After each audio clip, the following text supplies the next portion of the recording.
So Bonalu అనగానే అందరికి గుర్తొచ్చేది పోతురాజులు. సో ప్రెసెంట్ అయితే మనం వాళ్ళతో ఉన్నాము. సో నమస్తే సార్. నమస్తే అమ్మ. ఎలా అనిపిస్తుంది? మీరు ఎక్కడి నుండి వచ్చారు? నా పేరు విఘ్నేష్ అమ్మ. నేను ఏవట్టి ఇప్పుడు 10 years అవుతుంది. మాది ప్రాపర్ వచ్చే జిల్లాలు కూడా ఇక్కడ నియర్ బై మీర్పేట్. 10 years అవుతుంది నేను పోతురా ఏవట్టి అమ్మవారికి జగదమ్మ గోల్కొండ జగదమ్మ ఎల్లమ్మ తల్లికి ఏవట్టి ఇప్పుడు 10 years అవుతుంది.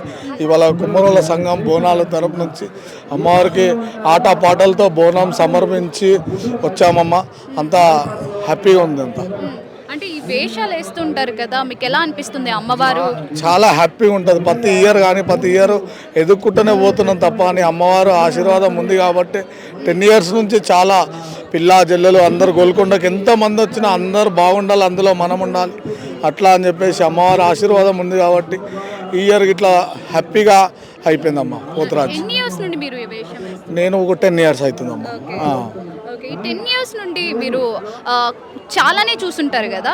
సో ఈ ఇయర్ అయితే మనకి గవర్నమెంట్ మారింది, రేవంత్ రెడ్డి గారు వచ్చారు, కేసీఆర్ గారు వెళ్ళిపోయి.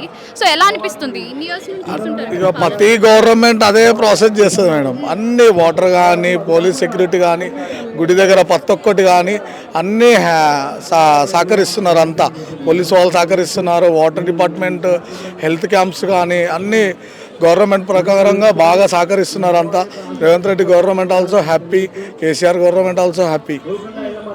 అంటే మీరు ఆ పళ్ళు పెట్టుకున్నారు కదా, అది పెట్టుకున్నప్పుడు ఎలాంటి మీకు కష్టంగా అనిపిస్తూ ఉంటుంది?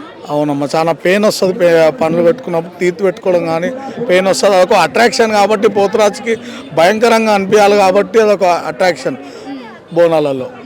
మరి మీరు 10 years నుండి చేస్తున్నా అంటున్నారు కదా ఈ వేషాలు అవి, మరి అమ్మవారు ఎప్పుడైనా దర్శనం ఇచ్చారా మీకు?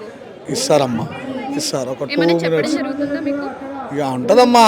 అందరితో పాటుగా ఉన్నాము, అందరు మంచిగా ఉండాలి, అందులో మనం ఉండాలి, అందరు అక్క చెల్లెలు మంచిగా ఉండాలి, పిల్లలు మంచిగా ఉండాలి, పెళ్లి కావాలి, పెళ్ళి అయ్యేటట్టు జగదమ్మ అమ్మవారికి వచ్చి మొక్కుకుంటారు. ఇప్పుడు ఇళ్ళలో బాగాలేరు, కొంతమందికి ఫ్యామిలీస్ బాగుండవు, లొల్లిలు పంచాలతో అమ్మవారికి వచ్చి మొక్కుకోవడం కానీ మంచిగా జరుగుతూ ఉంటాయి. సో ఒక్క మాటలో చెప్పాలంటే బోనాల గురించి ఒక్క మాటలో చెప్పండి. బోనాలు అంటేనే తెలంగాణ ఫేమస్ ఫెస్టివల్. ఆల్మోస్ట్ ఇప్పుడు ఇండియాలో సెకండ్ ఫెస్టివల్ అయితే బోనాలు. చాలా గోల్కొండ జగదంబకి ఎక్కిన తర్వాత బల్కంపేట రథోత్సవం, బల్కంపేట రేణుకా ఎల్లమ్మ తల్లి, తర్వాత ఉజ్జయిని మాంకాళి, లాల్ దర్వాజా సింహవాహిని, ఆషాఢం తర్వాత శ్రావణం అయితే శ్రావణం ఒక 2 months కంటిన్యూగా ఉంటాయమ్మా బోనాలు అనేటివి.